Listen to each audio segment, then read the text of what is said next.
Baiklah semuanya, hari ini saya akan berargumen bahwa Trump adalah pemimpin dunia yang paling manusiawi sepanjang sejarah umat manusia. Ini mungkin terdengar seperti klaim yang sangat bombastis, tapi mari kita bicarakan saja, oke? Belum pernah sebelumnya dalam sejarah seorang presiden memiliki begitu banyak kekuasaan, namun dia tidak menggunakannya demi kemenangan yang instan.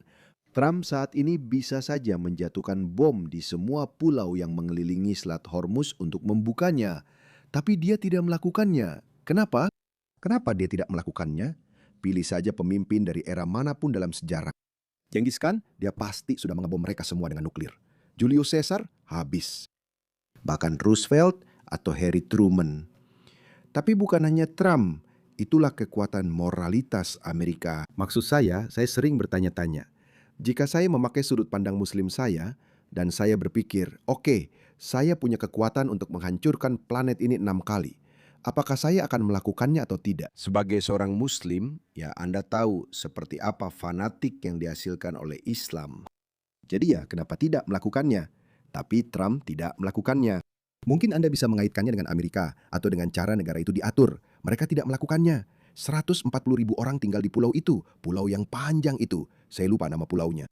Ternyata, disitulah sebagian besar serangan mendadak terhadap kapal-kapal yang lewat di Selat Hormuz berasal. 140.000 orang tinggal di sana. Bom habis-habisan saja. Mungkin 50.000 orang akan mati. Saya hanya bilang saja, saya tidak akan melakukan itu karena saya tidak ingin menanggungnya di hati nurani saya. Tapi Trump, seperti Piers Morgan dan Mandy Hassan dan Cenk Uyghur dan Anna Kasparian dan Tucker Carlson, bahkan Megyn Kelly ikut-ikutan. Dia bilang, kenapa kamu tidak jadi orang normal saja? Entah kalau kamu, tapi saya sudah muak dengan ini. Saya sudah muak dengan ini. Tidak bisakah dia bersikap seperti manusia normal? Maksudku, jujur saja, dia itu presiden. 3 Dias, diamlah. Diamlah soal itu. Jadi lihatlah ini. Ini adalah sebuah tweet yang membuat banyak orang marah. Oke? Dia bilang seluruh peradaban akan mati malam ini. Jadi mereka fokus pada itu. Mereka bilang, oh dia mengancam akan mengebom Iran dengan nuklir. Tidak akan pernah kembali lagi. Ini adalah bahasa bombastis Trump. Saya tidak ingin itu terjadi, tapi mungkin saja akan terjadi. Tapi lihat bagian akhirnya. Tuhan memberkati rakyat Iran yang hebat. Tidak ada yang fokus pada itu. Piers Morgan bahkan membandingkannya dengan Hitler dan Mandy Hudson heboh sekali. Dan dia berkata, ya saya sudah bilang. Memang ada beberapa kesamaan. Saya ragu Hitler pernah berkata, semoga sukses untuk orang-orang Yahudi yang hebat. Dia tidak pernah mengatakannya. Jelas di sini dia melebih-lebihkan.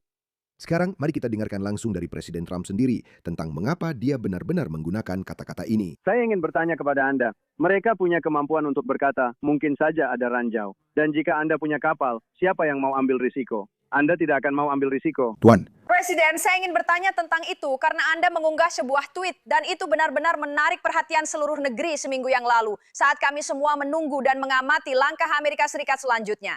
Seandainya Iran tidak membuka Selat Hormuz dan Anda menulis ini di Truth Social, sebuah peradaban seluruhnya akan musnah malam ini, tidak akan pernah kembali lagi. Saya tidak ingin itu terjadi, tapi kemungkinan besar akan terjadi. Namun sekarang kita telah mengalami perubahan rezim yang total dan menyeluruh, di mana orang-orang yang berbeda, lebih cerdas dan kurang radikal yang berkuasa. Mungkin sesuatu yang luar biasa bisa terjadi. Tuan Presiden, Anda dikritik karena unggahan ini, karena Anda mengatakan seluruh peradaban akan musnah malam ini.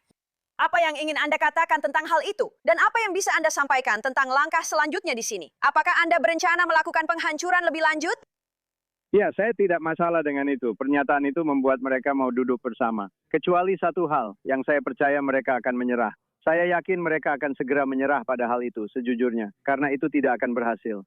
Kami sebenarnya pikir mereka sudah setuju. Lalu tiba-tiba saja mereka berkata tidak, kami tidak mau. Jadi Anda tahu, tapi saya percaya tidak. Dan saat saya mengatakan itu, tapi ingat, apa yang mereka katakan kepada kita? Selama bertahun-tahun, saya harus mendengar mereka berkata, matilah Amerika. Benar? Mereka berkata, matilah Amerika, matilah Israel. Amerika adalah setan. Kami akan menghancurkan Amerika. Matilah Amerika. Sekarang, tidak ada dari orang-orang ini yang mengatakan apa-apa. Oh, itu hanya Iran. Biarkan saja mereka menatakannya. Mereka fanatik agama. Oke, bisa saja dikatakan bahwa kita menuntut standar yang lebih tinggi dari Presiden Amerika. Oke, mari kita jelajahi opsi itu. Presiden-presiden sebelumnya tidak berbicara seperti ini. Mereka tidak berbicara dengan hiperbola. Apakah Amerika menjadi kesayangan dunia muslim atau musuhnya? Tidak. Orang-orang mengatakan bahwa perang ini melanggar hukum internasional. Oke, perang Afghanistan sesuai dengan hukum internasional. Apakah Amerika tiba-tiba menjadi kesayangan Mehdi Hasan atau muslim lainnya? Tidak. Amerika tetap dibenci bahkan saat itu. Hukum internasional tidak berlaku. Bahasa hiperbolik seperti ini tidak berarti apa-apa. Dan sekali lagi, Trump bukan presiden biasa.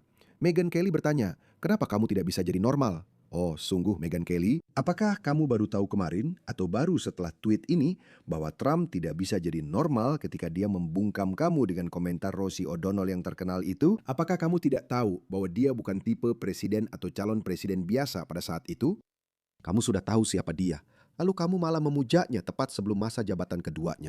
Meghan Kelly benar-benar memujanya habis-habisan dan dia terus memohon agar dia melupakan insiden Rosie O'Donnell meskipun menurutku sebenarnya dia benar pada saat itu karena kita semua sedang belajar tentang Presiden Trump seperti apa tipe pemimpinnya. Dan sejujurnya hal-hal yang muncul saat itu seperti grab him by the pussy dan semacamnya itu sangat tidak pantas untuk seorang presiden. Tapi kita juga tahu bahwa orang-orang memang berbicara seperti itu. Meghan Kelly pasti juga pernah membuat banyak komentar tidak pantas tentang pria atau wanita lain secara pribadi. Dan itu tidak masalah. Kita semua tidak selalu bersikap seperti presiden, oke? Kita tidak terlahir sebagai negarawan internasional yang harus memperhatikan setiap kata yang kita ucapkan. Jadi kita sudah lama tahu bahwa Presiden Trump bukanlah politisi biasa pada umumnya. Dia bukan seperti itu. Dia seorang pebisnis. Dia fokus membuat kesepakatan. Jadi dia menggunakan bahasa yang bombastis dan hiperbolik seperti yang Anda dengar sendiri darinya untuk membawanya ke meja perundingan.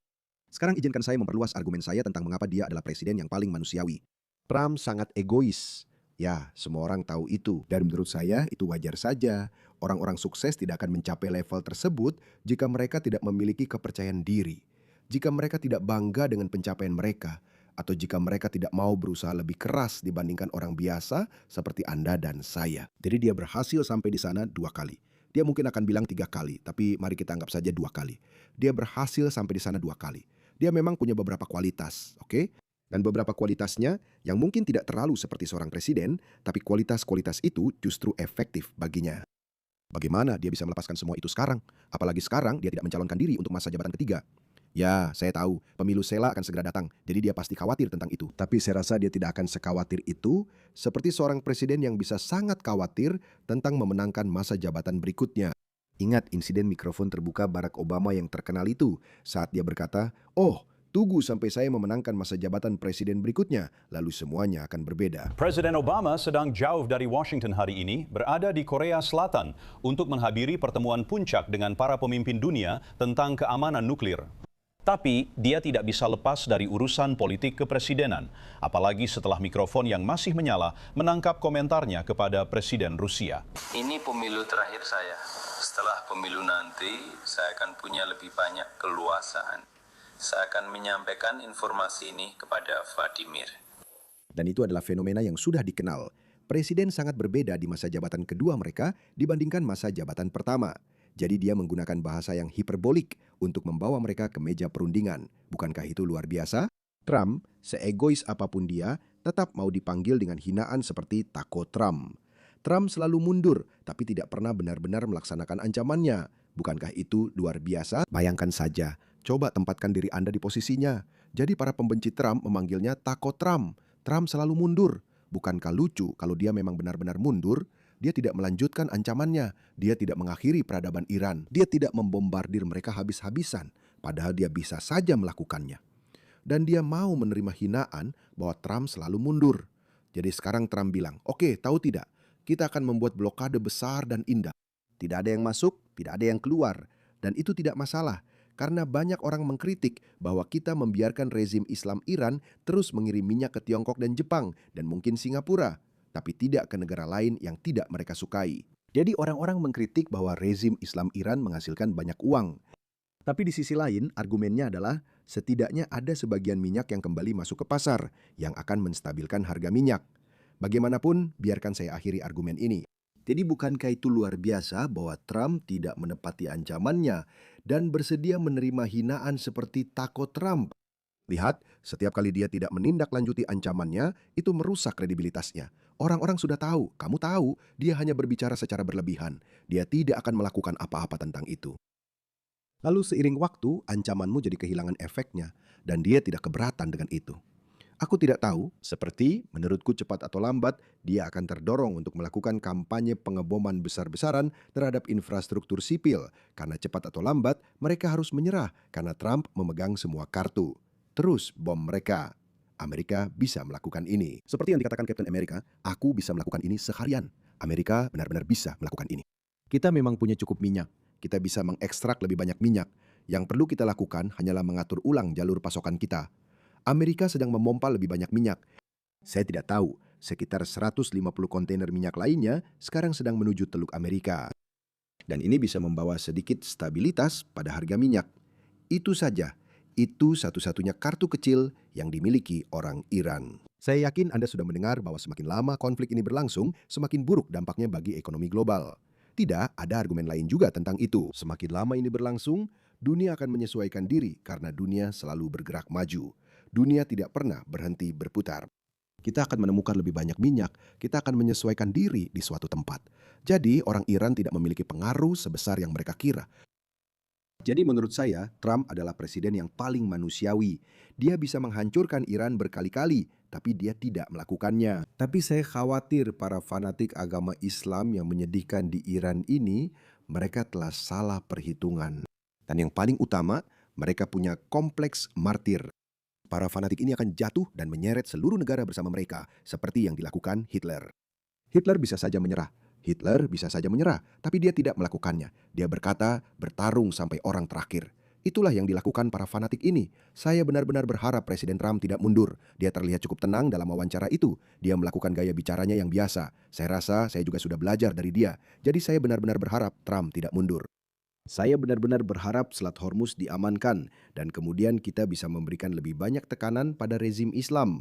Dan semoga rakyat Iran bisa mengambil alih. Saya tidak tahu apakah itu akan terjadi, tapi setidaknya kita bisa berharap hasil yang baik. Tapi perang belum berakhir. Saya sudah bilang saat gencatan senjata ini terjadi. Oh iya, Trump menyerah. Semua monyet ini. Kita meloncat-loncat kegirangan, tapi Trump sudah menyerahkan segalanya. Itu apa? Dia belum menyerahkan apapun.